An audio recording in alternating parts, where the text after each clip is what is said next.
91. Um Ouro Post-Apocalíptico capítulo 582, A origem de Kurofune. Tem uma mansão no mundo pós-apocalíptico. Autor, Estrela da Manhã. Tradutor, Min. Editora, Rundi. Esse capítulo veio de novelbean.com. Não se esqueça de conferir o site. Senhor Tanaka, não acha que deveria explicar o que aconteceu nesses 3 dias?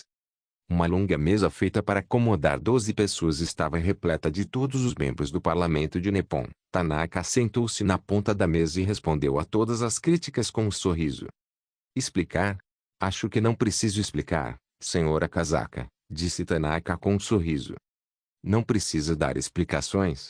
Nosso aliado estratégico na região sofreu pesadas baixas, e você diz que não precisa dar explicações? Senhor Tanaka, nós lhe demos liberdade operacional não para que você se esqueça da sua própria identidade. A Kazaka bateu na mesa enquanto disparava as palavras agressivamente. O mais importante é que Jiang Shen não morreu. Nizio ajeitou os óculos sem armação no nariz. Pelo visto, nosso plano de expandir nossa influência em Shin e adquirir a tecnologia do futuro não poderá ser concretizado. O conselho da Takeda Pharmaceutical compartilha da mesma opinião. Embora a divulgação do vírus perigoso tenha aumentado o preço das ações da empresa no curto prazo, não gerou crescimento em nossa receita. A expressão de Tanaka era extremamente calma diante das críticas dos membros do parlamento japonês e do representante do conselho da patrocinadora. Vocês não tinham concordado em testar o vírus no país F. A única frase de Tanaka silenciou a sala. Como Tanaka havia dito, testar o vírus no país F foi uma decisão dos membros do parlamento de Nippon. Embora Tanaka tivesse proposto inicialmente testar o vírus em Wangai, a proposta foi vetada pela Assembleia. Apesar de o vírus estar preparado para o momento era totalmente inadequado. Nippon esperava produzir mais produtos acabados e disseminar o vírus simultaneamente para desferir o golpe fatal no incômodo arqui-inimigo. Então, o colete foi colocado no avião, e a aeronave caiu perto do território marítimo do país F. O pouso forçado anterior tinha como alvo a cidade S, que permitia um melhor controle da explosão, mas acabou atingindo a cidade K, na ilha MLL. Nesse instante, o ministro da Defesa, que estava sentado na cabeceira da mesa que permanecia em silêncio, se pronunciou. Só tenho uma pergunta: por que você decidiu se infiltrar na marinha da UA? Não nos infiltramos em ninguém, foi apenas a ideologia avançada de Kurofune que atraiu o Sr. Gordon. Há 2 anos, durante sua visita à Cidade Leste, ele veio me procurar e pediu para eu me juntar à organização, disse Tanaka. Não é prudente atrair a atenção da UA, disse o ministro da Defesa, encarando Tanaka nos olhos e pronunciando cada palavra. Vou me lembrar das suas palavras de cautela, respondeu Tanaka, baixando a cabeça e com humildade. Ponto. Ladizi confessou tudo sem esconder nenhuma informação, e o detector de mentiras comprovou isso. Primeiro, trata-se da origem da Kurofune. Há 16 anos, um evento fortuito de observação astronômica fez com que Tanaka se juntasse a Kurofune e passasse a trabalhar para eles. Espere, Tanaka não é o fundador da Kurofune? Perguntou Jiang Shen após registrar os detalhes específicos da Kurofune. Antes do interrogatório, Jiang Shen já havia dito a Ladizi que Tanaka e o professor eram a mesma pessoa. Não, a origem de Kurofune remonta ao período anterior à Segunda Guerra Mundial. O Sacro Imperador da época era o líder honorário de Kurofune, e essa foi a época mais gloriosa da organização. Mas isso nem sequer consta na história. Porque é inapropriado que apareça. Ladizi fez uma pausa. Só sei de um ponto: o Sacro Imperador visitou a Europa em 1921 e encontrou-se com Felter na Bélgica, que pesquisava na área de astronomia e biologia. Depois, levou Felter de volta ao Japão e financiou sua pesquisa sobre civilizações extraterritoriais, o que marcou a fundação de Kurofune. A ideologia de Kurofune antes era usar a força alienígena para conquistar a Terra. Mas, depois de estabelecerem contato com civilizações extraterritoriais, a crença da organização começou a mudar. Eles não conseguiram esperar pela maçã dourada, o Japão perdeu, o Sacro Imperador perdeu seu poder, uma série de razões que levaram Kurofune ao declínio até o ponto de colapso. E você conseguiu estabelecer contato? Perguntou Jiang Shen. Jiang Shen não ficou muito surpreso com isso. O fato de Tanaka já conhecer sua habilidade comprovava seu ponto de vista. Sim, não sei a hora exata, Mas parece ter sido no final dos anos 90. Como não era algo que lhe interessasse, Ladizi fez um esforço para se lembrar do que tinha acontecido. Naquela época, o Japão enfrentava uma crise econômica sem precedentes, e todo o país estava mergulhado na crise da falência. Ao mesmo tempo, ocorria a ascensão da dinastia Han. Talvez, naquela época, o pensamento e a determinação apocalípticos de alguém tenham dado a resposta necessária à seleção natural. Outra pergunta. Notei que você mencionou a maçã de ouro, então você conhece a Sociedade Euler? Durante a Segunda Guerra Mundial, éramos aliados. Mas agora, somos inimigos. Por quê? Com base na descrição de Tanaka, tínhamos uma diferença fundamental em nossos canais de comunicação, disse Ladizi. Jiangxin estreitou os olhos sem dizer nada. As palavras de Ladizi continham muita informação que ela precisava de tempo para processar. Uma diferença fundamental nos canais de comunicação? Será que entraram em contato com dois grupos de pessoas diferentes? Os dois são inimigos. Onde surgiu a diferença? No interesse ou na crença? Vamos deixar essa questão de lado por enquanto. Eu já entendo muito bem o Kurofune. Agora. Jiangxin olhou para o relógio, batendo a caneta no caderno. Por que você seria imune ao líquido que revela a verdade? Ladizi balançou a cabeça. Isso eu não sei. Não sou médico, apenas um mercenário que fez o trabalho sujo para ele. Nem sei o que é esse líquido que revela a verdade. Entendo, ponderou Jiangxin, dando um tapinha no próprio ombro. Ladizi pareceu então ter se lembrado de algo. Mas todos os membros principais recebem injeções de um soro especial que pode aumentar a atividade das células cerebrais e a força muscular. Talvez tenha algo a ver com isso. Vacina genética. As pupilas de Jiangxin se contraíram. Não sei, Ladizi balançou a cabeça. Só sei que é uma das poucas tecnologias que Kurofune realmente doou à organização de Kurofune. Eles são muito conservadores na transferência de tecnologia, a ponto de serem considerados mesquinhos. Além disso, sua tecnologia parece estar fortemente focada em biotecnologia, o que é o ponto mais incrível. Será que a biotecnologia sozinha seria capaz de viabilizar viagens galácticas? Até mesmo Ladizi, que não tinha muito conhecimento sobre o assunto, questionou esse ponto. Mas Jiangxin, que testemunhou a gigantesca nave com seus próprios olhos, não questionou se a seleção natural poderia chegar à Terra. Se for a vacina genética, isso explica a capacidade de regeneração do prisioneiro. Jiangxin assentiu e murmurou para si mesmo. Deveríamos descrever isso como uma sorte ou um azar? Embora tenham alcançado muito na biotecnologia, a julgar pelos efeitos da vacina genética, sua tecnologia parece ter estagnado nos níveis pré-guerra ou até mesmo regredido. Afinal, eles abandonaram o corpo humano e trilharam o caminho da harmonia. É claro que ele não descartou a possibilidade de que eles tivessem reservas quanto à transferência de tecnologia. Só mais uma pergunta. Por que eu consegui usar essa habilidade na cidade K? Sem poder revelar os detalhes, Jiangxin só pôde perguntar vagamente. Ladizi ficou completamente perdido com a pergunta ambígua de Jiangxin. Por precaução, Tanaka obviamente não lhe contou sobre a habilidade de Jiangxin de viajar entre dimensões. A conversa estagnou. Justo quando Jiangxin ponderava se deveria pedir aos guardas que se retirassem para esclarecer a questão, Ladizi se pronunciou. Giles disse que não era possível escapar em 3 dias. Ele descreveu a habilidade como uma espécie de interferência de partículas. Eu não entendi muito bem, mas tinha a ver com aquele Kurofune. Tanaka poderia contatar a seleção natural por algum meio, ou Kurofune, como eles a chamam. Ao mesmo tempo, a seleção natural poderia usar um método para interferir nas partículas de Klein na Terra e impedir sua capacidade de viajar. O limite de tempo para isso provavelmente será de 3 dias, e essa habilidade deve ter um tempo de recarga com um custo elevado. Ou eles poderiam simplesmente continuar mantendo esse estado de interferência e prender Jiangxin eternamente no mundo moderno. Assim, não haveria necessidade de lutar na guerra. Sem utilizar o poder do apocalipse e dependendo apenas dos recursos do mundo moderno, Jiangxin não tinha nenhuma confiança de que conseguiria vencer. Agradeço tudo isso, Sr. Ladizi. A humanidade se lembrará da sua contribuição. Além disso, o senhor poderá reencontrar sua família muito em breve na Ilha de Koro. Graças à cooperação de Ladizi, o interrogatório terminou rapidamente. Ele ficou encantado porque conseguiu ver as cartas armadilha escondidas na mão de Tanaka. Espero que você possa cumprir sua promessa. Claro, eu lhe pagarei uma recompensa generosa. Mas, nos próximos 5 anos, você e sua família não terão permissão para sair da fronteira. Vocês estarão muito seguros vivendo em Shin.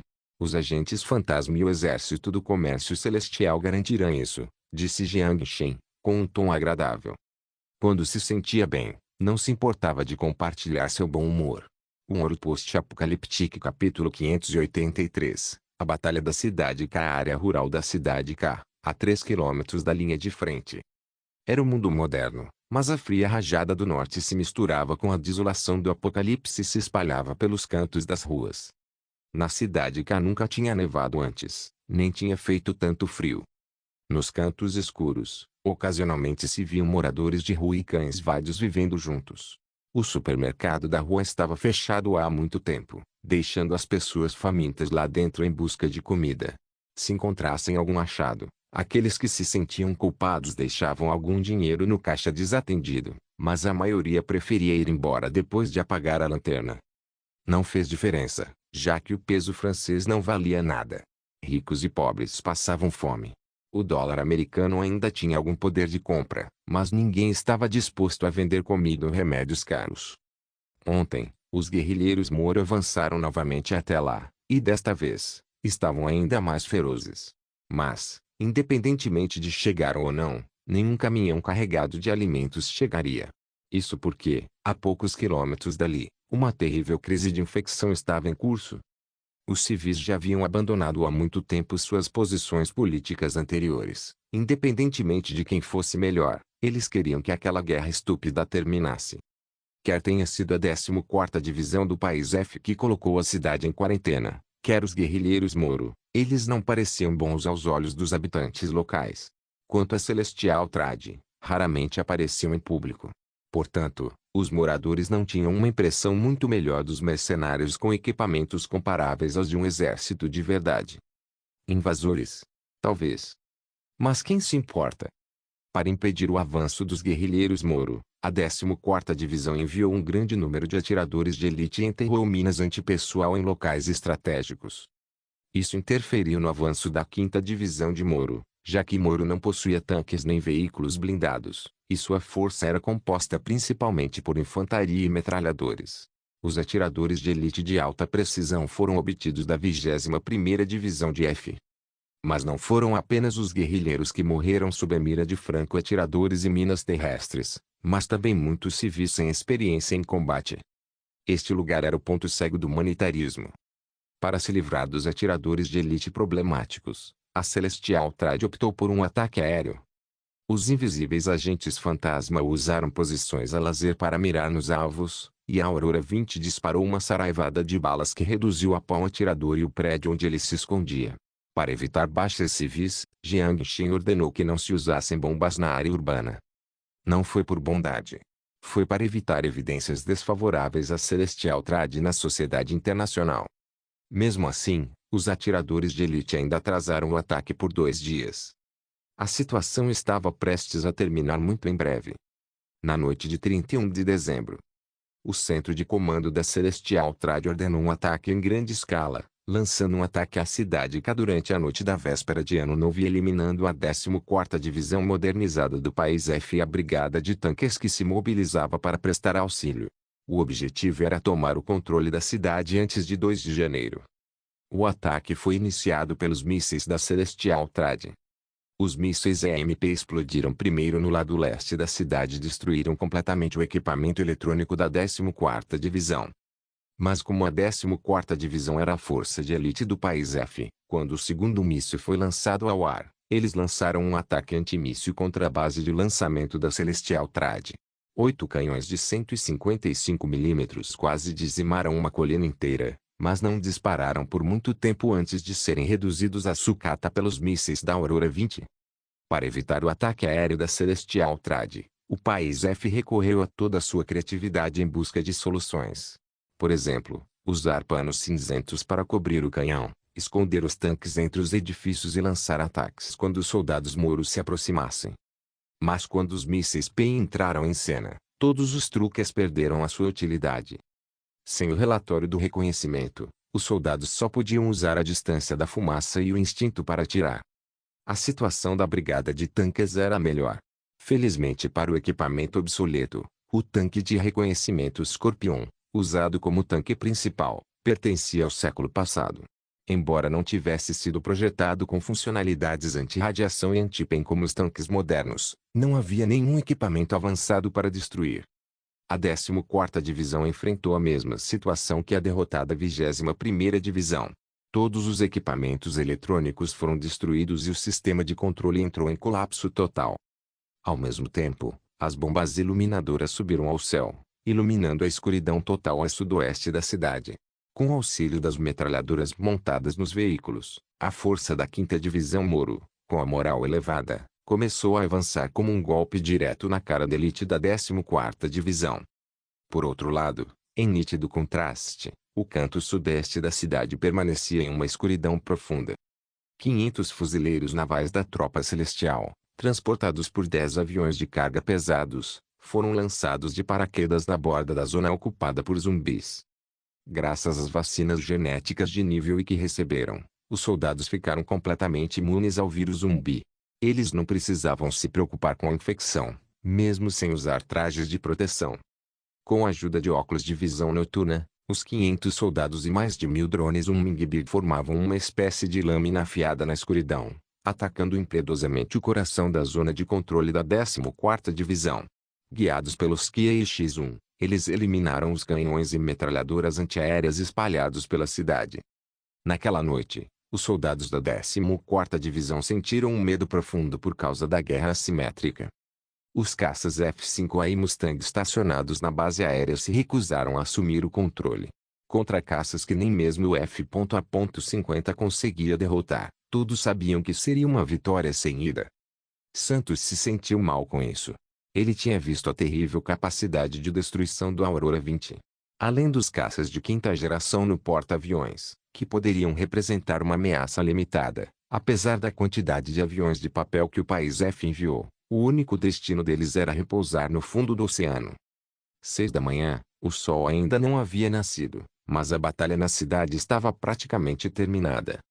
A derrota da 14ª Divisão era inevitável. A brigada de tanques e a brigada mecanizada renderam-se a Moro, restando apenas 10 atiradores de elite na cidade, resistindo. Belli abandonou a 11ª Divisão de Infantaria, que resistia na zona segura, e embarcou em um navio cargueiro ancorado no porto. Como a cidade estava em quarentena, toda a carga foi apreendida no porto. A ordem foi assinada pessoalmente por Aquino, mas agora que as chamas da guerra estavam prestes a consumi-lo, Belli não se importava mais. Ele levou seus guardas e oficiais próximos para embarcar na carga, acordou a tripulação que estava retida no porto e ordenou que eles deixassem o local. As explosões e as chamas logo irromperam perto da zona segura. Belli navegava em mar aberto e só soltou um suspiro de alívio ao ver a cidade cá transformada em um ponto negro à distância. Embora as críticas do Palácio Presidencial e da mídia tornem sua vida difícil pelos próximos 6 meses, pelo menos ele não se tornará prisioneiro dos guerrilheiros, o que lhe traz alguma segurança. Quanto tempo falta para chegarmos à cidade S? Mais ou menos 1 hora. Droga, finalmente sei porque a 21ª Divisão perdeu a comunicação.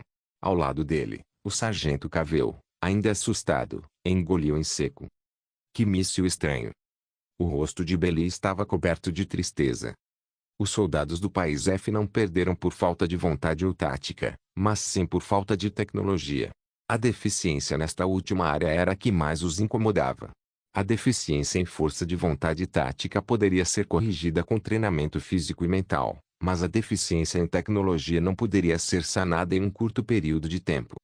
A menos que a U assuma o risco de irritar o I e instale o sistema de defesa antimíssil no país F e venda ao país F o mais recente jato de 5ª geração, eles não têm nenhuma chance de vencer.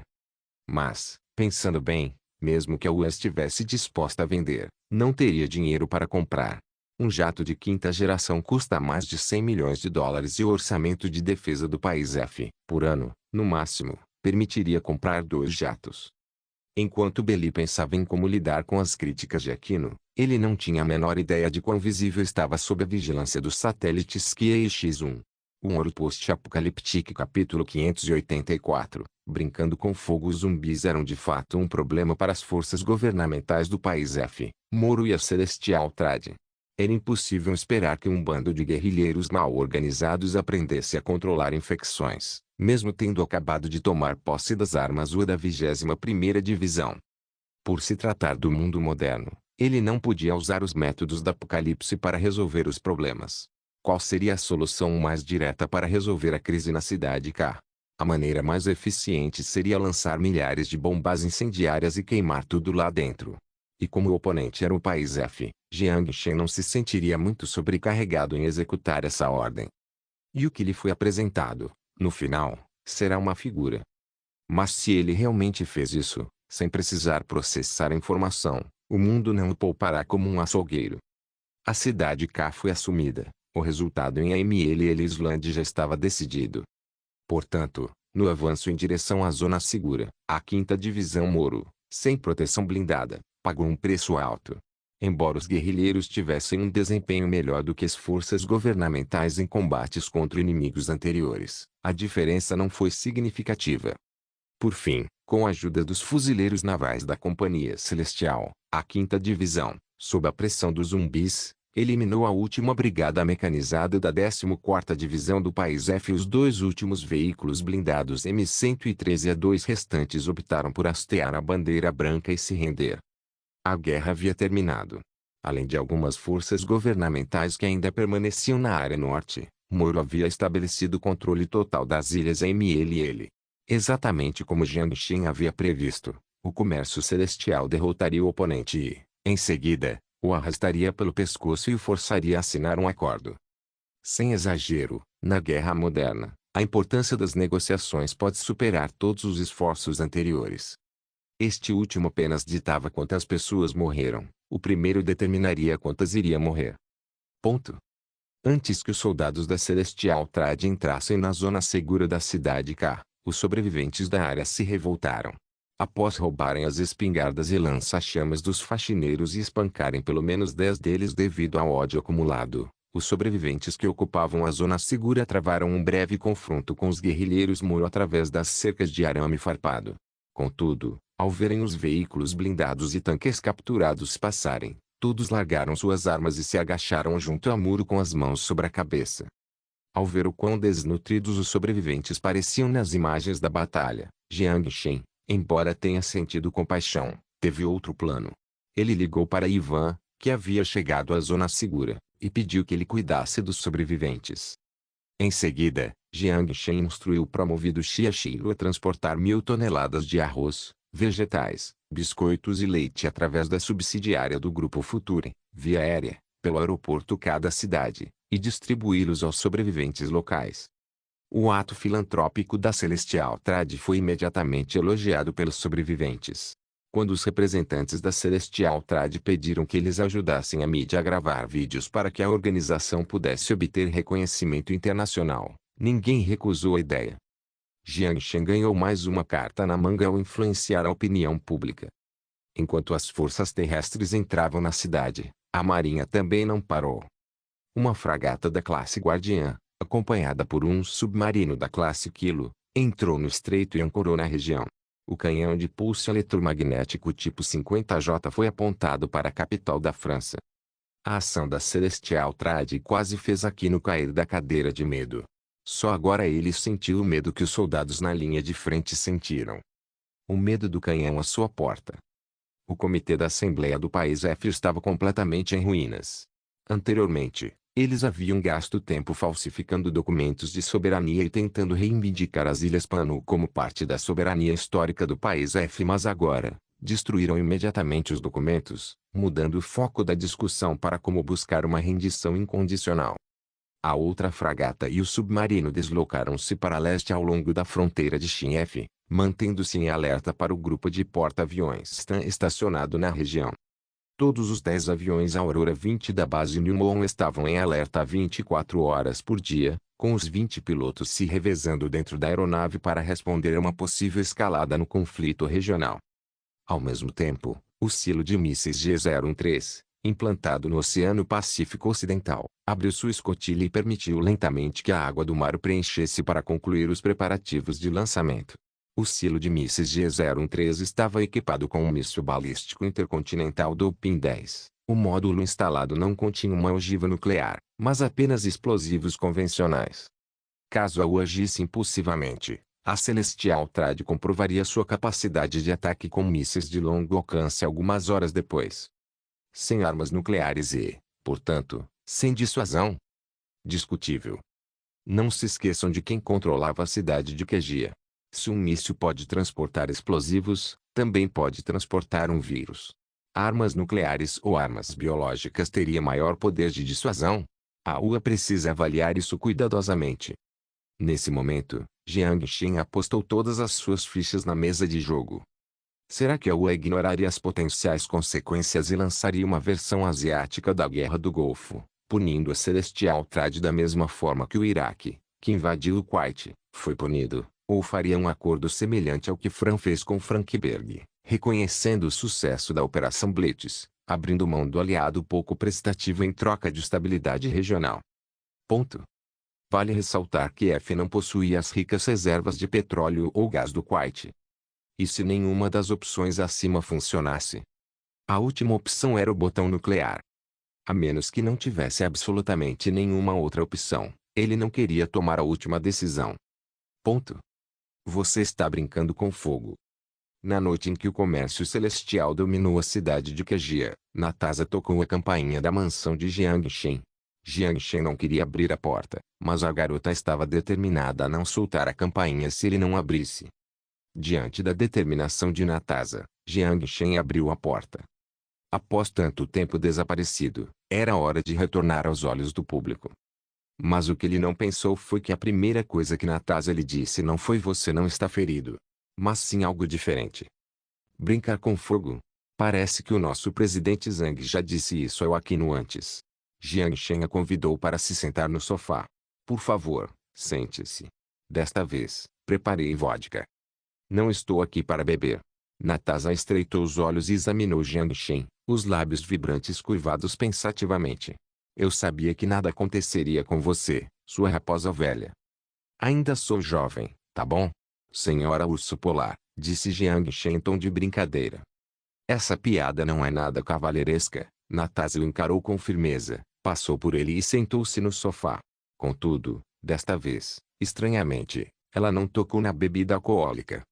Ela cruzou as pernas lisas e os braços, perguntando: o que você pretende fazer agora?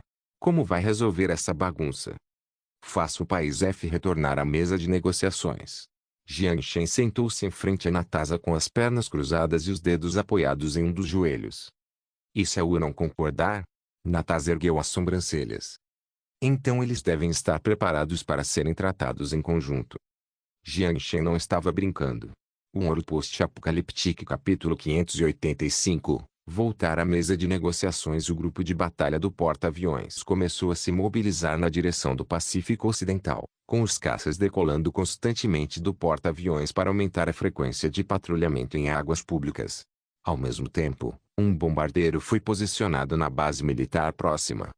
Duas fortalezas oceânicas bloquearam as águas de Xin, mas isso trouxe alívio a Jiang Xin. As estratégias de ataque significavam que eles não planejavam atacar de fato. Caso contrário, não mobilizariam seu grupo de batalha de porta-aviões e o bombardeiro, mas sim seu submarino nuclear para lançar o míssil de cruzeiro. Jiang Xin sabia claramente que apenas duas fragatas da classe Guardiã e as ultra-rápidas Aurora 20 não seriam suficientes para derrotar os 5 bandidos. As armas, no máximo, os tornariam mais cautelosos. A tecnologia é sempre apenas um elemento da guerra, mas não tudo o que determina o seu resultado, a menos que seja poderosa o suficiente para mudar a estrutura do conflito. Um Aurora 20 poderia enfrentar simultaneamente 5 F.A.50 e 50 Mustangs, mas seria difícil enfrentar 3 caças da classe quinta geração ao mesmo tempo. Assim como o turbojato Messer Mi-262 do eixo contra os aviões hélice dos aliados, embora tenha causado alguns problemas aos aliados, não alterou fundamentalmente o resultado da guerra. Como nenhum dos lados queria entrar em conflito, o que restou foram as negociações. Ponto. Na cidade K, Jiang Shen chegou à ilha MLL a bordo de um avião de carga An-12. Ivan estava lá para recebê-lo. Ele era o comandante-chefe interino da ilha MLL. O An-12 era um produto russo vendido por 50 milhões de dólares o par. O Celestial Trade os utilizava para transportar ajuda humanitária e armas para manter o apoio humanitário. Dos 5 bandidos, apenas a Rússia estava disposta a vender armas de fogo para a China. Ao lado do aeroporto, Jiang Shen avistou 4 caças ou 10 Mustang capturados, bem como um avião comercial Boeing abandonado há sabe-se lá quanto tempo. Sob a supressão aérea dos Aurora 20, os 4 caças não tiveram a oportunidade de decolar antes de serem capturados pelos guerrilheiros Moro. Santos ofereceu generosamente 2 deles a Jiang Shen, já que ambos os lados os haviam capturado juntos, mas Jiang Shen agradeceu e recusou a oferta. Jiang Shen não teve interesse em modificar nem mesmo os objetos antigos e de segunda mão que participaram da Guerra do Vietnã. Sentado no jipe verde-oliva, Jiang Shen começou a perguntar a Ivan sobre as estatísticas. O ataque aéreo consumiu cerca de 60 mil cartuchos de munição de aviação, 37 bombas, 15 mísseis ar-solo de médio alcance e 17 mísseis ar-ar de curto alcance. Quase 100 milhões de dólares. A guerra certamente consome muito dinheiro. Jiang Shen estreitou os olhos e observou as ruas desertas do lado de fora da janela. Essa foi apenas a parte dos ataques aéreos. O custo dessa guerra ultrapassou em muito os 100 milhões de dólares. Mas assim que Jiang Shen pensou em seu comércio celestial destruindo a Força Aérea, o Exército e a Marinha da Força Aérea Francesa, com um orçamento militar de 500 milhões por ano, ele se sentiu aliviado. Em especial, Moro, que realizou seu sonho de independência, usará os ricos recursos da ilha MLL para pagar as contas da guerra. E quanto ao número de vítimas? Apenas 11 mortes. Os soldados em estado crítico foram enviados para a Ilha de Couro para tratamento. A cápsula médica inteligente é ótima. Afinal, é um produto da Future. Além disso, certifiquem-se de cuidar das famílias dos soldados falecidos. Não podemos decepcionar nossos soldados, ordenou Jiang Shen. Roger. Ivan assentiu com a cabeça. O jipe entrou na cidade. A luz solar ofuscante não dava a impressão de ser um cenário apocalíptico. Todas as principais estradas e rodovias eram controladas por soldados Moro com trajes de proteção e máscaras anti-veneno fornecidas pela Celestial Trade. Eles estavam equipados com rifles e observavam cautelosamente os rostos inexpressivos manchados de sangue do lado de fora das cercas de arame farpado. A zona segura estava sob o controle da Celestial Trade. O soldado esqueleto cinético verificou a identidade de Ivan, fez uma saudação militar e deixou o carro passar. O jipe atravessou a zona segura sob a calorosa recepção dos sobreviventes. Jiang Shen e Ivan chegaram então ao porto da cidade K e encontraram-se com a delegação enviada pelo governo Aquino. O governo Aquino não conseguiu resistir ao sentimento anti-guerra, bem como aos protestos das famílias dos soldados capturados. Foi forçado a ceder em sua posição firme para discutir os termos da libertação dos prisioneiros. Ao se deparar com Jiang Shen, que claramente não parecia estar gravemente ferido, o olhar do embaixador do país F, Tati, se encheu de tristeza. Ele sentiu que seu governo havia enganado. Ah, parece que o senhor Jiang está em boa forma. Jiang Shen balançou a cabeça com indiferença ao encarar o olhar hostil de Tati. Obrigado pela preocupação. Mande um abraço para o presidente por mim, ele deve ter dormido mal nos últimos dias. Aliás, vi que vocês estavam planejando uma cerimônia de comemoração há algum tempo, mas pelo visto, não será necessário. O tom zombeteiro de Jiang Shen fez com que a expressão de Tati fosse a de quem acabara de engolir uma mosca. A capital inteira não dormia bem com um canhão apontado diretamente para ela. Isto é. Jiang Shen soltou a mão de Tati e olhou para 2 outras pessoas ao lado. Um homem branco com costeletas estava de terno. O outro homem, de aparência musculosa, vestia o uniforme da Marinha da UA. Jiang Shen percebeu que o soldado da UA era um coronel. Eric, observador das Nações Unidas. O homem de costeletas brancas apertou a mão de Jiang Shen e apresentou a pessoa ao seu lado. Este é o coronel Reston, mediador da UA. O olhar de Jiang Shen deteve-se por um instante no coronel Reston. Ele sabia que aquela era a pessoa que de fato liderava a negociação. Após uma breve conversa, Jiang Shen e Van levaram os dois para a zona segura e se encontraram com Santos, que acabara de chegar do Porto D. Com todas as partes presentes, após meio ano, as discussões entre o governo do país F e a guerrilha foram retomadas. Para resumir, espero que todos possam depor as armas e resolver as diferenças na mesa de negociações, disse Eric sem rodeios. Essa discussão já deveria ter acontecido há muito tempo. Então, primeiro, não vamos abrir mão completamente da nossa soberania. Tati interrompeu as palavras de Eric, olhando friamente para Santos, mas eu trouxe a benevolência do Senhor Aquino. Moro existirá como um território autônomo, contanto que vocês deponham as armas e libertem todos os soldados F detidos ilegalmente. Jiang Shen estreitou os olhos para encarar Tati diretamente. O cidadão de F não demonstrou nenhuma intenção de negociar desde o início. Parece que teremos que conversar na sua capital, então. Santos deu de ombros e abriu as mãos. Não vamos deixar isso acontecer. O coronel Reston, que não havia dito uma palavra, falou abruptamente. Ele ergueu levemente o nariz adunco e encarou o rosto presunçoso de Santos. O grupo de batalha do porta-aviões Satã não permitirá. Se você ousar sair da ilha MLL, teremos que redefinir a situação a ponto de intervir. Prometo que nossas tropas não ficarão para sempre no convés do porta-aviões. Reston advertiu Jiang Shen com o olhar. Como Santos nasceu bandido, ele imediatamente zombou. Então meus guerrilheiros transformarão as ilhas MLL em um segundo Vietnã. Ponto. A negociação estava fadada ao fracasso desde o início. O olhar de Jiang Shen percorreu o observador das Nações Unidas, que sorria, o taciturno Tati e o impassível Reston. Quando as partes estavam prestes a encerrar a negociação, Jiang Shen tossiu repentinamente, tirou do bolso um frasco do tamanho de um polegar e o colocou sobre a mesa. A garrafa estava selada com uma pequena rolha e continha um líquido transparente e claro. A luz do sol que entrava pela janela refletia no líquido oleoso em seu interior. O que é isto? Tati olhou para a garrafa, pegou e aproximou-a do nariz. Algo que nos faça voltar a todos à mesa de negociações. Jiang Shen falou enquanto colocava o celular sobre a mesa e, em seguida, olhou para Reston com um sorriso. Um Ouro Post-Apocalíptico capítulo 586. Ao alcance do ataque Reston e Eric não faziam ideia de quais truques Jiang Shen estava planejando.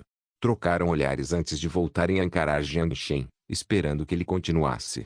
O representante da F, Tati, estreitou os olhos e começou a brincar repetidamente com a garrafa em suas mãos, na esperança de encontrar algo estranho. Assim que apertou a rolha e estava prestes a cheirar, Jiang Shen falou novamente. Não estou sugerindo que você faça isso. Tati parou no meio da ação e lançou um olhar fulminante para Jiang Shen. Por que não? Esse é o extrato do patógeno dos zumbis, nós o chamamos de vírus T. Assim que Jiang Shen terminou de falar, Tati deixou cair a garrafa que tinha na mão, apavorado. A garrafa, do tamanho de um polegar, estilhaçou-se sobre a mesa com um estrondo e girou 2 vezes. As expressões de Reston e Eric também não eram nada boas. Inconscientemente, recuaram. Senhor Jiang Shen, preciso de uma explicação. Reston olhou para Jiang Shen com severidade. Suas ações imprudentes serão consideradas um ato de agressão contra a UA. Nós iremos. Não estamos negociando hoje. Jiang Shen interrompeu Reston e abriu os braços. Mas desde o início das negociações até agora, não vi nenhuma sinceridade. Só vi você se exibindo. Entendo que demonstrar força é uma parte importante das negociações, já que a paz só pode ser alcançada pela força. Jiang Shen ergueu os dedos e tocou levemente na tela do celular sobre a mesa. Por favor, permita-me demonstrar nosso poder. Ao pressionar o botão vermelho, a escotilha circular do silo de mísseis se abriu a centenas de quilômetros abaixo do Oceano Pacífico Ocidental, expondo o temível míssil balístico intercontinental Dopin-10. O anel de propulsão ao redor das paredes laterais do míssil repentinamente criou uma grande quantidade de bolhas, impulsionando-o a uma profundidade de 100 metros. Em seguida, o anel de propulsão se rompeu e se separou do míssil. Simultaneamente, o motor do míssil acendeu, acompanhado por uma densa fumaça, deixando o oceano lá embaixo enquanto galopava em direção ao céu azul. O motor parou quando atingiu a órbita próximo da Terra. O míssil Dopin-10 seguiu a órbita da Terra, cruzando o Pacífico, passando por Honduras e flutuando sobre o Caribe. O motor voltou a funcionar e o míssil começou a cair de volta em direção à Terra. Como um meteoro caindo do céu, o míssil atingiu em cheio uma ilha deserta no norte do Oceano Atlântico. Chamas irromperam instantaneamente. Os destroços da explosão, juntamente com rochas, espalharam-se pelo céu. As ondas de choque de explosão varreram a superfície do mar perto da ilha e até mesmo suavizaram as ondas violentas. Uma gota de suor frio escorreu da testa de Reston e caiu em sua manga. Tati ficou completamente atônito, incapaz de aceitar a realidade que presenciara ao telefone. Eric permaneceu em silêncio, encarando o teto. Deve ser mentira. Tati pronunciou essa frase com a voz trêmula, fingindo ser durão. Reston e o observador das Nações Unidas olharam para Jiang Shen, tentando identificar algum sinal em seu rosto, mas ficaram desapontados ao constatar que ele demonstrava apenas calma. Ouvi dizer que os satélites da UA estão espalhados pelo mundo. Se não acreditam em mim, vejam vocês mesmos. Jiang Shen afundou na cadeira e disse casualmente, convidando-os a descobrir a verdade por si mesmos. A localização do ataque está no telefone. Nossos satélites não têm um alcance suficiente para monitorar o Oceano Atlântico Norte, disse Reston, encarando Jiang Shen nos olhos. Então, enviar pessoas para fazer observações? Elas deveriam ao menos descobrir a magnitude do impacto da explosão. Jiang Shen revirou os olhos. Reston não disse nada. Ele estava guardando um telefonema do porta-aviões Stan. Se um míssil tivesse sobrevoado todo o Oceano Pacífico e América Central, seria impossível não ter sido capturado pelos satélites da UA. Pela trajetória do míssil, ele deveria ter entrado na órbita terrestre baixa. Se tivesse atingido a altitude da órbita terrestre baixa, deveria ter sido capturado pela base militar ao entrar na estratosfera. Jiang Shen sabia o que estava esperando, então não disse nada. Em vez disso, pegou um celular e começou a jogar. Tati parecia agitado porque achava que ele e seu país estavam sendo completamente ignorados. Embora Reston estivesse ajudando-o, a conversa girou em torno da UA e de Shin do começo ao fim. Ele não considerava importante, nem perguntou a opinião de F e a sensação de ser negligenciado o atingiu como uma punhalada. Mas Santos, pelo contrário, parecia calmo. O líder revolucionário, nascido bandido, não se importava que sua opinião fosse ignorada na mesa de negociações. Ele só se importava com uma coisa, que sua busca política de décadas finalmente se tornasse realidade em suas mãos. Meia hora se passou e Reston não aguentava mais ficar sentado. Olhou para o relógio, respirou fundo e se levantou. Preciso fazer uma ligação. Sem problema. Você deveria ter ligado há muito tempo. Jiang Shen mexia no celular enquanto respondia com indiferença. Reston olhou de relance para Jiang Shen e saiu com seu telefone via satélite. Ao contatar o porta-aviões, o capitão Filman perguntou imediatamente sobre o resultado das negociações. Caso as negociações não tivessem sucesso, eles agiriam de acordo e avançariam mais alguns quilômetros em direção às águas de Shin. Mas Reston sorria amargamente. Pelas palavras de Filman, ele entendeu imediatamente que, além dele próprio, nenhum cidadão da UA havia notado o míssil que sobrevoou seus quintais. Após relatar a situação a Filman, Reston desligou o telefone, encostou-se na parede do lado de fora da sala de conferências e acendeu um charuto. Sua cabeça estava uma bagunça porque o lunático que não seguia as regras atrapalhou seus planos. Ele só queria se acalmar e organizar os pensamentos durante uma pausa para fumar. Passou-se meia hora. Desta vez, não veio de um porta-aviões, mas sim da capital. Há poucos minutos, um caça equipado com câmeras decolou de uma base militar nacional e pousou no espaço aéreo sobre a pequena ilha. Pela imagem capturada, a ilha parecia ter sido atingida recentemente. Embora ninguém quisesse aceitar isso, a realidade era clara para todos. Shin. Não, comércio celestial possuía capacidades de ataque global. Reston guardou o celular em silêncio e voltou para a sala de conferências. Isso levou um tempo. Jiang Shen largou um celular. Seus dedos desenhavam círculos na mesa, e ele sorriu para Reston, que estava sentado em seu lugar. Você acha que um único míssil balístico intercontinental pode nos ameaçar? Quantos mísseis balísticos intercontinentais você acha que a UA possui? Disse Reston com uma expressão ameaçadora. E quanto a isto, então? Não é muito difícil extrair isto dos zumbis. Jiang Shen pegou a garrafa que Tati havia deixado cair e a colocou bem em cima da mesa. Quer testar as capacidades de interceptação do seu sistema de defesa antimíssil? para o seu amiguinho a milhares de quilômetros de distância. As pupilas de Reston se contraíram drasticamente. A expressão de Tati também congelou. É contra o direito internacional usar armas biológicas. Tem certeza de que quer fazer isso? O pomo de Adão de Reston subiu e desceu em sinal de inquietação. Ele colocou as palmas das mãos sobre a mesa. Ele pensou que havia um lunático parado na sua frente. Não brinque. Você promete que a UE não usará armas nucleares para sobreviver. Estamos apenas imitando o que vocês fazem. Se vocês enviarem suas forças, eu enviarei um míssil balístico intercontinental. Ou vivemos em paz juntos, ou morremos juntos. Jiang Shen respondeu impassível ao olhar de Reston e pronunciou a última frase palavra por palavra. Estando ao alcance de um ataque, ninguém conseguiria ficar a salvo longe dessa confusão. Um Ouro Post-Apocalíptico capítulo 587, A Guerra de Sábado. Reston optou por chegar a um acordo. Para ser mais preciso, a capital optou por fazer concessões. Reston, o representante da negociação, conversou com a capital pela segunda vez e voltou a sentar-se à mesa de negociações. O Celestial Trade deve se retirar das ilhas MLL. Podemos falar sobre independência. Quando essas palavras saíram da boca de Reston, Tati deu um pulo como um gato que teve o rabo pisado. Seu pescoço e rosto incharam e ficaram vermelhos, e ele xingou Reston cuspindo. Isto é uma conspiração óbvia. Você traiu seu aliado. Não sente vergonha? Reston olhou para Jiang Shen sem se abalar e ignorou o furioso Tati. Eric, que estava ao lado, não conseguiu mais ficar sentado assistindo. Ele assumiu o papel de intermediário e começou a consolar Tati.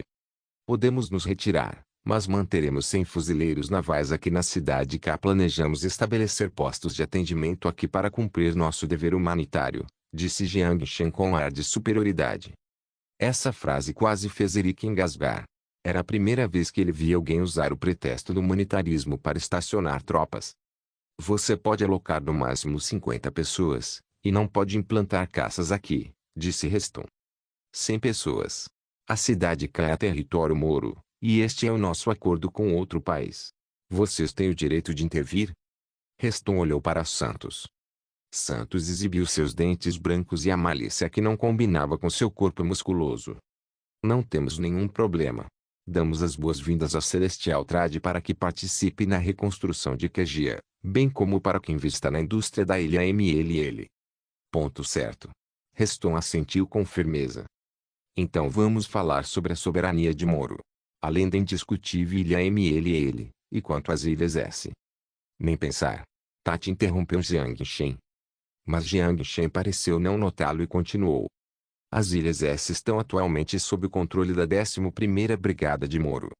Controle é uma coisa, soberania é outra. O observador das Nações Unidas, Eric, tentou falar antes de ser interrompido por Santos. Estes são documentos que definem os direitos soberanos. Santos colocou uma pilha de documentos sobre a mesa. É preciso tempo para analisar a legalidade dos documentos.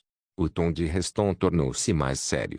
Especialmente em comparação com a soberania, a voz do povo das Ilhas do Sul não é mais importante. Em nossa opinião, os direitos humanos estão acima dos direitos soberanos. E mesmo. Seus padrões estão sempre mudando, zombou Jiang Shen. A expressão de Reston parecia constrangida. Ele tossiu para mudar de assunto. Nossa discussão gira em torno do problema das Ilhas Sufi. Sugira um referendo. Essa é a forma mais justa, disse Jiang Shen. Não. A menos que todos os cidadãos participem do referendo, o território do país F deve ser determinado por todos os cidadãos. Tati bateu o pé no chão e gritou. Os cidadãos rebeldes das Ilhas S queriam se separar há muito tempo, então não podiam permitir que eles votassem por si mesmos. Como disse Tati, é como uma casa, você não pode simplesmente desmontar o quarto dele só porque ele quer sair, a menos que todos na casa concordem. Foi a primeira vez que Reston concordou com a opinião de Tati. As Ilhas S eram a porta de entrada para o mar. Estrategicamente, enquanto Moro controlasse a área, os navios da Celestial Trade poderiam entrar livremente no coração do país F. Economicamente, as Ilhas S estavam no cinturão do Anel do Pacífico, que continha uma grande reserva de metais raros. O controle por Moro significava o controle pela Celestial Trade, portanto Jiang Shen não desistiria da posse das Ilhas S. O primeiro dia de negociações foi prejudicado pela disputa de soberania. As duas partes recuaram e chegaram a um acordo de cessar fogo, concordando em discutir outros assuntos no dia seguinte.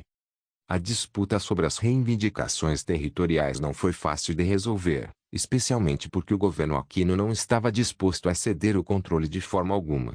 O método de Jiang Shen foi bastante imoral. Durante as negociações, ele sinalizou a Santos para abrir um canal de visitas familiares para os 34 mil soldados do governo do país F nas ilhas MLL ocidentais. Os Moro permitiram que os visitantes familiares cruzassem a fronteira, permanecessem por no máximo 2 dias e visitassem seus familiares capturados sob a supervisão de soldados Moro. As famílias dos soldados capturados conseguiam manter a compostura quando não os viam. Mas, ao verem seus filhos, maridos e namorados presos no campo, as lágrimas e o desespero se tornaram insuportáveis. Embora os soldados capturados não tenham sofrido tratamento desumano, eles foram, de uma forma ou de outra, feridos pela guerra. Moro tinha uma posição firme em relação aos apelos para a libertação dos soldados capturados.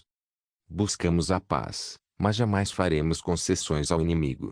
Se você quer ver sua família voltar para casa, vá implorar a Aquino. A escolha sempre esteve em suas mãos. Contanto que ele esteja disposto a assinar o acordo de paz, podemos depor as armas e nos reunir com nossas famílias. Nós também somos vítimas. Nós também buscamos a paz. O chapéu de vilão caiu como uma luva na cabeça de Aquino, sem mais nem menos. O que aconteceu a seguir era previsível. As famílias dos soldados que retornaram ao país F protestaram, clamaram pelo fim da guerra e bloquearam o palácio presidencial e a residência particular de Aquino. A partir das experiências das famílias dos soldados e do amplo apoio de outros manifestantes contra a guerra e cidadãos que perderam sua renda devido ao conflito, as ondas de protesto se intensificaram. A estratégia de Jiang Shen de explorar as emoções obteve um efeito extraordinário no país F, que também sofria com uma economia frágil. Apenas uma minoria de cidadãos patriotas que se recusou a fazer concessões e lutar até o fim, mas suas vozes já estavam muito fracas. As pessoas sempre mudam de opinião. Em tempos de paz, provavelmente apoiariam uma guerra por orgulho. Mas em tempos de guerra, a maioria mudaria de ideia ao perceber que sua qualidade de vida começava a piorar. Desde a assinatura do acordo de cessar-fogo, a Celestial Trade entrou na guerra por 7 dias. Mas a moeda do país F desvalorizou-se em 20%, enquanto o preço das mercadorias disparou 50%. As pessoas que exigiam a destruição de Xin e a transformação das Ilhas Panu em colônia do país F acalmaram-se e instantaneamente começaram a refletir sobre suas vidas e valores. Devido à pressão interna, o governo Aquino durou apenas meio mês antes de retornar à mesa de negociações em humilhação. O país F reconheceu a independência de Moro. As Ilhas S, a Ilha MLL e parte do território marítimo pertenceriam a Moro.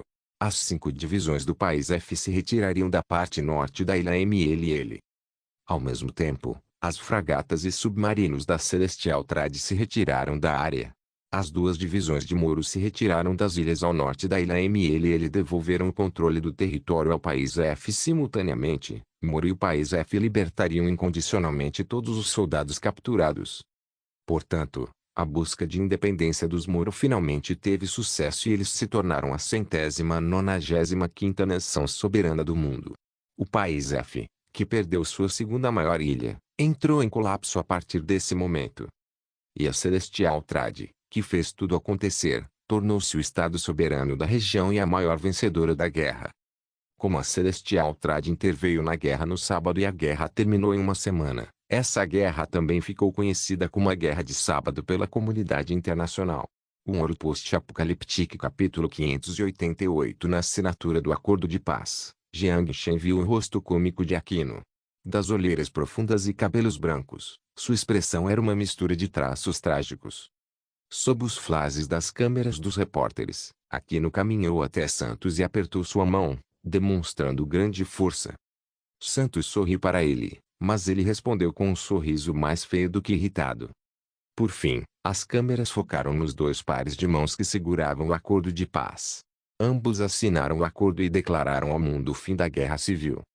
Fora do alcance das câmeras, os verdadeiros facilitadores da negociação pacífica, Jiang Shen e Reston, testemunhavam um momento histórico à distância. Espero que esta seja a última vez. Reston encarou Jiang Shen nos olhos. Você já chegou ao nosso limite. Quer saber a porcentagem a favor da guerra?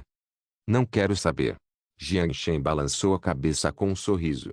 Mas você também deveria saber qual é o meu limite. Uma pistola, independentemente da quantidade de balas que continha, continuava sendo uma arma nas mãos de um bebê. Ou melhor, por estar nas mãos de um bebê, era mais perigosa. Contanto que o bebê não fosse muito ganancioso, todos podiam conviver pacificamente. Reston lançou um olhar demorado e profundo para Jiang Shen. Além disso, agentes da CIB chegarão às ilhas MLL para procurar o piloto de caça desaparecido, Gordon. Espero que sua equipe coopere. Você deveria dizer isso aos Santos. Ele é o verdadeiro dono da ilha. Mas acho que se você não fizer nada de desonesto, eles não vão te rejeitar. Ponto. Jiang Shen já havia ordenado que procurassem o piloto. Moro também enviou uma equipe para vasculhar as florestas montanhosas da ilha MLL, já que um piloto da UA seria uma peça importante na mesa de negociações. Infelizmente, nem a Celestial Trade nem Moro descobriram o paradeiro do piloto. Na melhor das hipóteses, o azarado pode ter sido levado pelo vento para dentro do vulcão na ilha. Reston zombou. Acendeu seu próprio charuto e entrou no carro que veio buscá-lo. Jiang Shen permaneceu de pé na cerimônia por um tempo, observando o ramo de oliveira na bandeira das Nações Unidas hasteada, e um sorriso desdenhoso surgiu em seu rosto. Antes que os aplausos começassem, ele se virou e foi embora. Ponto. A guerra havia terminado e Moro devia a Celestial Trade um total de 1,25 bilhão de dólares.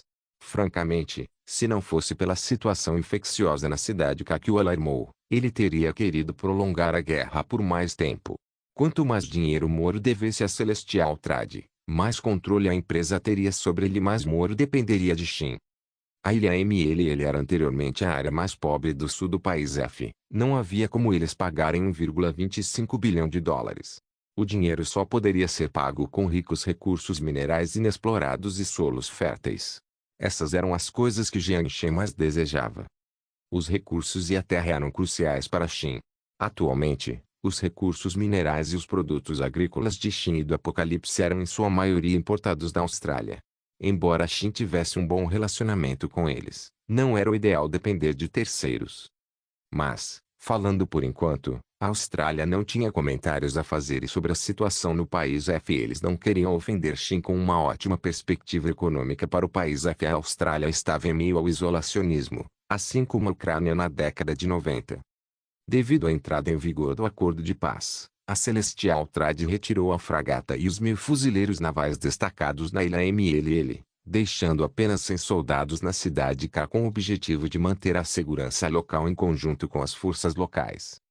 Sim, eles deixaram de ser chamados de guerrilheiros. Após a entrada em vigor do Acordo de Paz, tornaram-se um país soberano reconhecido pelas Nações Unidas. Suas forças, naturalmente, passaram a ser chamadas de forças governamentais. 3 dias após o Acordo de Paz. Atualmente, existem mais de 100.000 zumbis na zona leste da cidade. Nosso plano é usar os tanques Scorpion capturados do país F e formar um batalhão de tanques para recapturar as 5 pontes que cruzam o rio. Em seguida, usaremos cercas de arame farpado para criar uma zona de separação e gradualmente recuperar a área leste. O comandante da 11ª Brigada Moro, Shen Zijian, estava ao lado de Jiang Shen, discutindo o problema dos zumbis na cidade. Não precisa se dar a tanto trabalho. Jiang Shen balançou a cabeça. Shen Zijian olhou para Jiang Shen com um olhar interrogativo, aguardando que ele continuasse. Vírus T, foi assim que nossos cientistas batizaram o vírus. Com base em experimentos clínicos, a capacidade do vírus de resistir à radiação UV é extremamente baixa, e o tempo de sobrevivência fora do corpo é curto. Enquanto mantivermos a quarentena na cidade, a possibilidade de propagação da infecção é baixa. Quanto aos zumbis, é só esperar que morram de fome. Morrer de fome. Shen Zijian olhou para Jiang Shen em choque. Isso mesmo. Jiang Shen assentiu com a cabeça. Os zumbis da cidade K eram inerentemente diferentes dos zumbis do Apocalipse. As diferenças se refletiam principalmente no mecanismo de infecção. Um era causado por uma infecção viral, enquanto o outro por uma infecção bacteriana. Embora o primeiro destruísse os sistemas nervoso e imunológico humanos, não resolvia o problema de energia dos zumbis. O segundo era uma bactéria mutante usada para neutralizar a radiação. Após encontrar um hospedeiro, ela podia utilizá-lo para realizar fotossíntese. Qualquer criatura sem alimento morreria. Nem mesmo os zumbis escapavam das leis da natureza. Enquanto não se devorassem uns aos outros, durariam no máximo um mês antes de se transformarem em carne seca. Jiang Shen precisaria apenas preparar mais alguns incineradores para se livrar dos cadáveres. O único problema era que, como os zumbis não tinham um sistema imunológico, seus corpos começavam a se decompor. Sem contenção, havia o risco de uma praga se alastrar pela cidade. Médicos de organizações internacionais de ajuda humanitária já haviam entrado na zona segura e começado a examinar os sobreviventes. Isso incluía pesquisadores de empresas farmacêuticas internacionais. Todos queriam entender o segredo por trás do vírus para criar a vacina que pudesse proteger contra ele.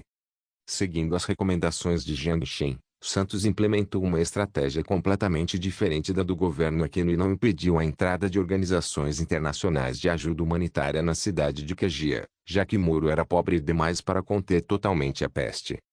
Ao mesmo tempo, uma subsidiária do Future Group, a Future Biology, realizou uma coletiva de imprensa sugerindo sua expansão para a área médica, enquanto enviava uma equipe de pesquisa para a cidade de Kajia para participar da pesquisa sobre o vírus TOC da Future Biology. Tao Ming também sugeriu que os pesquisadores da Future Biology conduziriam o trabalho de forma independente, sem cooperação com outras equipes médicas internacionais. Jiang Shen já planejava entrar no setor médico, e a infecção na qual a Future Biology estava trabalhando apenas acelerou seus planos. O vírus T que chocou o mundo foi a oportunidade perfeita para entrar no mercado. A Future Biology usaria o medo do vírus para se destacar na indústria. Ao mesmo tempo, para evitar a propagação do vírus em seus respectivos países, todos eles, sem dúvida, pagariam pela vacina. Após os pesquisadores do mundo moderno analisarem o DNA do vírus, Jiang Shen foi para o apocalipse e deixou tudo para Lin Lin, que não tinha nada para fazer por causa da forte nevasca. Pelo que ela disse, lidar com o vírus não era grande coisa.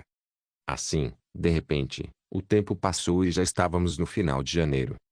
O Morpeg de realidade virtual que estava previsto para ser lançado no início de janeiro foi adiado para o final do mês devido ao acidente aéreo do presidente.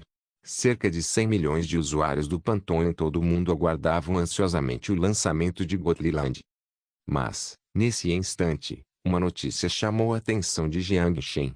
Inscreva-se no canal para não perder nenhum vídeo e ative as notificações para ser avisado assim que um novo vídeo for postado. Caso queira ajudar o canal ou queira que alguma obra saia com maior frequência, a chave Pix está na descrição do vídeo. Obrigado por assistir, até a próxima. Solen Irmãos. Solen Irmãos.